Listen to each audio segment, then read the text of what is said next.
পৃথিবীতে সবচাইতে শ্রেষ্ঠতম দোয়ার স্থান হলো মা বাবা।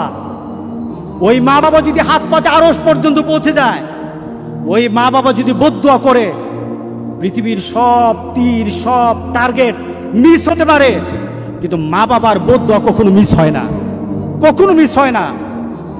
আর সন্তান মা বাবার জন্য যখন দোয়া করে, পৃথিবীর কোনো হুজুর, পৃথিবীর কোনো বুজুর্গ ব্যক্তির দোয়া কবুলের ব্যাপারে সন্দেহ থাকতে পারে, কিন্তু সন্তান যখন মা বাবার জন্য দোয়া করে, এই দোয়া আল্লাহ ফেলে দেয় না।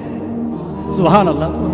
কারণ মা বাবার এই দোয়াটা শিখিয়ে দিয়েছেন স্বয়ং আল্লাহ সুবহানাহু ওয়া তাআলা, রব্বির হামহুমা কামা রব্বায়ানি সাগীরা।